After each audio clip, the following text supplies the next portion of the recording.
महाराष्ट्र में ब्रिटेन से लौटे 8 यात्रियों में कोरोना का नया स्ट्रेन पाया गया है।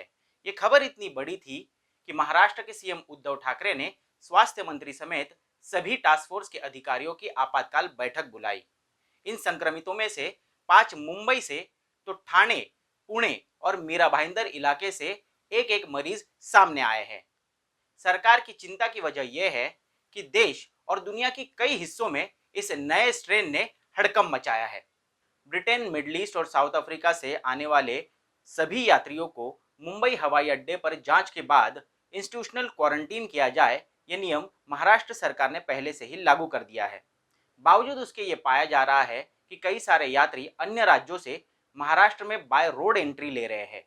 ऐसे यात्रियों की जांच करना और उनका कॉन्टैक्ट ट्रेसिंग करना सरकार के लिए नामुमकिन हो रहा है। इसीलिए सीएम ने अपनी बैठक में मुख्य सचिव को सूचना दी है कि जो यात्री जिन राज्यों के हवाई अड्डों पर उतरेंगे उन्हें वहीं पर क्वारंटीन किया जाए, ऐसी मांग वो केंद्र सरकार से करे। फिलहाल महाराष्ट्र में पाए गए नए स्ट्रेन के 8 लोगों को क्वारंटीन किया गया है और सरकार ने उनकी कॉन्टैक्ट ट्रेसिंग का काम भी शुरू कर दिया है। सरकारी आंकड़ों के अनुसार अब तक लगभग 33,000 यात्री 25 नवंबर से 23 दिसंबर तक देश के सभी राज्यों के हवाई अड्डों पर पहुंच गए हैं।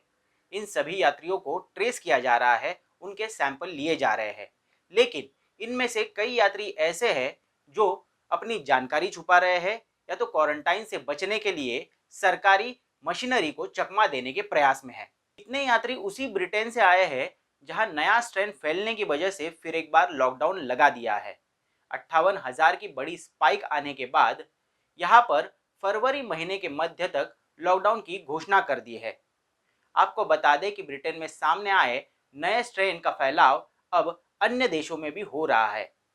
खास तौर पर Denmark, Netherland, Italy, Spain, France, Germany, Canada, Japan, Australia, Lebanon जैसे देश इसमें शामिल है। नए स्ट्रेन से क्यों मचा है हड़कंप? अगर जानकारों की माने तो नया कोरोना स्ट्रेन 70% तेजी से फैलता है, जिसके चलते फिर एक बार कोरोना का नया सर्च देखने को मिल सकता है। मंगलवार तक देश भर में नए कोरोना स्ट्रेन से संक्रमित लोगों की संख्या कुल 58 तक पहुंच गई थी। जब तक ये आप वीडियो देख रहे होंगे तब तक ये संख्या और तेजी से बढ़ने की आशंका है। दिल्ली, मुंबई, बैंगलोर जैसे बड़े शहरों के बाद अब मेरठ में भी इससे संक्रमण होने के केसेस सामने आ रहे हैं। हालांकि राहत की बात यह है कि इस नए स्ट्रेन को कल्चर करने वाला भारत पहला कामयाब देश बना है। कल्चर ऐसी वैज्ञानिक प्रक्रिया है जिसमें प्रयोगशाला के नियंत्रित परिस्थितियों में कोशिकाओं को आइसोलेट और विकसित किया जाता है। अगर ऐसे स्ट्रेन विकसित किए जाए तो इससे जुड़े शोध में आसानी होगी।